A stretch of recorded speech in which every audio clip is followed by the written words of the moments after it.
And she opened up about the serious issues that led to her getting that treatment and why she's leaving her hit show. This is just a preview of what's to come.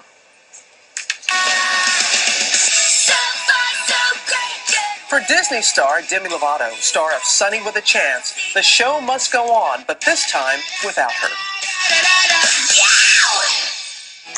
She just announced that she's leaving her hit tween comedy to focus on her music career.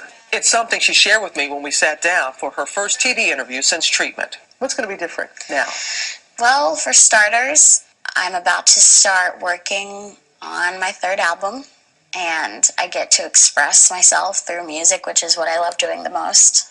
And that's kind of what I'm doing. I'm taking life day by day. She's moving on after completing a 3-month stay in a treatment facility where she went to address her eating issues and very private battle with cutting. For Demi, all of this began with childhood bullying. I know that you have talked very openly about how you were treated in school. Mm-hmm. I literally didn't know why they were being so mean to me. And when I would ask them why, they would just say, well, you're fat. I was bullied because I was fat. And then a few months later, I developed an eating disorder, and that's kind of been what I've been dealing with ever since. I was compulsively overeating when I was 8 years old, so I guess for the past 10 years, I've had a really unhealthy relationship with food. After years of battling these addictions, a turning point came last fall during Demi's concert tour. She admits to physically striking one of her backup dancers, Alex Welch, known as Shorty. I take 100% full responsibility. I feel horrible. Shorty was my friend. Demi's family and management team held an intervention. They sat me down and said, you can't live like this. And the only way that you're going to get the help that you need is to go inpatient to a treatment center. And that's exactly what I did.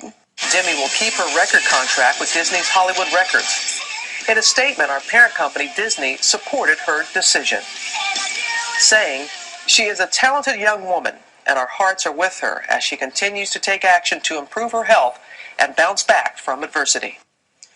Boy, Robin, she's only 18, yet she's dealing with this with such maturity and candor. I am hard-pressed to remember a time when I've sat down with somebody who was more open. Again, this is just a snippet of what we will discuss, and you'll hear more of that tomorrow, but fully open, taking responsibility, not trying to sell an album, not trying to sell a TV show, really feels that what she has dealt with and what she continues to deal with will help people. And she's really faced her problems. Yes, she is, and she's gotten the love and support. So we'll have much more of that with Demi Lovato tomorrow here on GMA, and then the full interview will be Friday on 2020. Since heading to treatment and starting over, she also had some shocking things to say about the pressure she was under, like many other former child stars, the toll it took on her, and what got Demi through it all.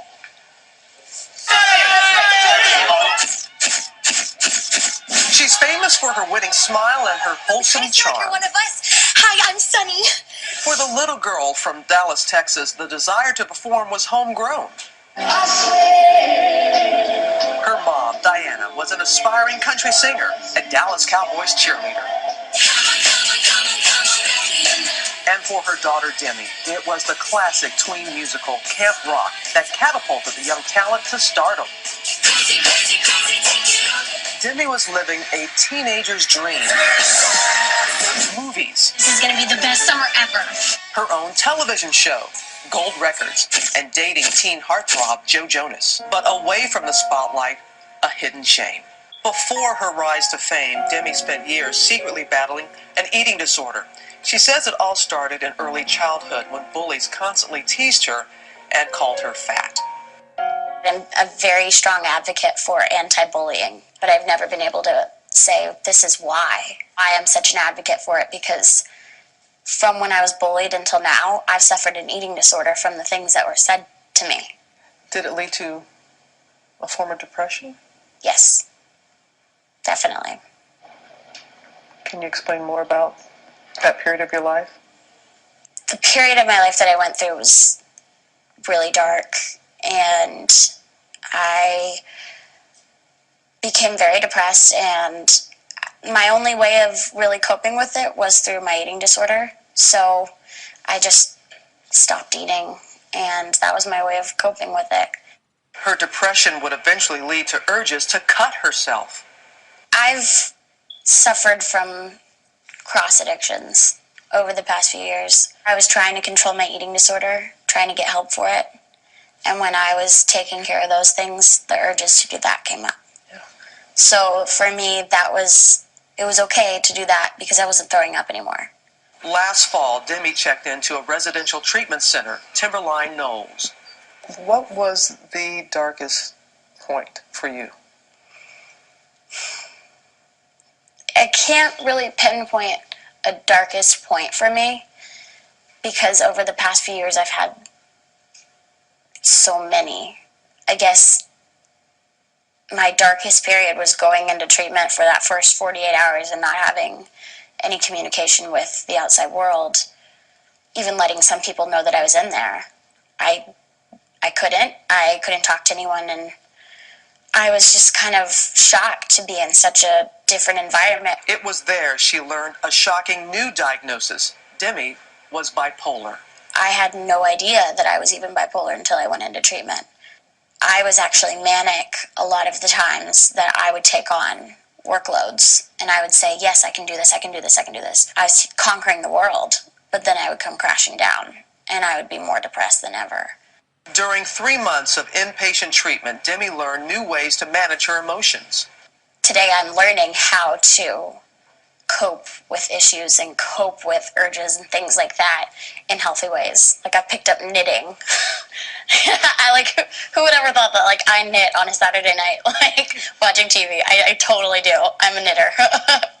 Lovato says it was the thought of her little sister Madison, the young star of Desperate Housewives, that got her through her darkest days of treatment.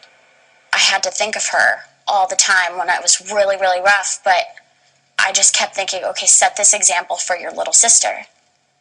And even though it may be hard to wake up in the morning, there were days where I just didn't want to get out of bed. And looking at a picture of my little sister on my little bulletin board was one of the main things that kept me going. For Demi, there is hope for all in what she once battled alone. If I can prevent one person today from having the wrong friends, from cutting for the first time, to embarking on a horrible long journey with an eating disorder, if I can just change one life by this message, by saying, don't go there, then I'm done. Boy, there's really a girl you see struggling to figure herself out right there. And it's touching the way that, she got that strength by thinking about her sister. Yes, her little sister, who's also an actress, and that's what she wanted to do, be an example for her. And her father, Demi's father, was there when I was doing the interview.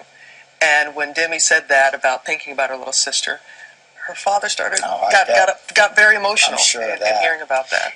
And this revelation about finding out she had this diagnosis of bipolar, that actually, you did this interview before all the Catherine Zeta-Jones stuff was in the news. Thanks for bringing that up. It was a couple of weeks ago that I sat down with Demi, and then when Catherine Zeta-Jones just recently revealed that she was bipolar, Demi sent her a tweet, and people were wondering, of support. People were like, why is she? Now people know. But this interview was before that diagnosis, and tomorrow night on 2020, we go into further detail on that, and when she started cutting at the age of 11, so much more on 2020 tomorrow at 10, 9 Central.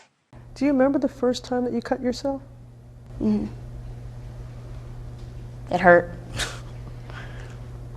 And it was, I didn't even understand it when I was doing it. I saw some people at my school had done it. I saw someone on TV do it. And I thought, this is a way to deal with how you're feeling. Just, other people are doing it, it's fine. I was 11. You were 11 when you cut yourself for the first time. What did you feel from it? It was a way of expressing my own shame of myself on my own body. I was matching the inside to the outside. And there were some times where my emotions were just so built up, I didn't know what to do. And the only way that I could get instant gratification was through an immediate release on myself.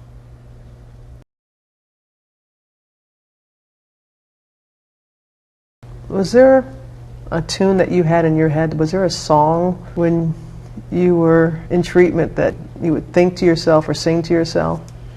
Yes, I had a few songs.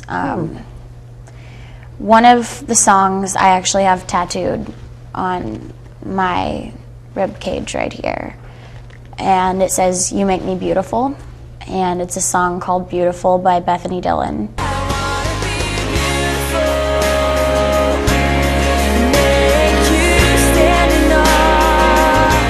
And it just talks about, in the beginning of the song, how she's struggling with finding her own beauty and feeling confident, and then towards the end of the song it changes. You make me worthy of love and beautiful. And she now finds her beauty and her confidence through God. Another song that helped me get through a lot of rough times in there was Strong Enough by Stacey Orico. He took my life into his hands, which is another Christian song, and it's beautiful. It helped me so much. So, Stacey Orico, thank you.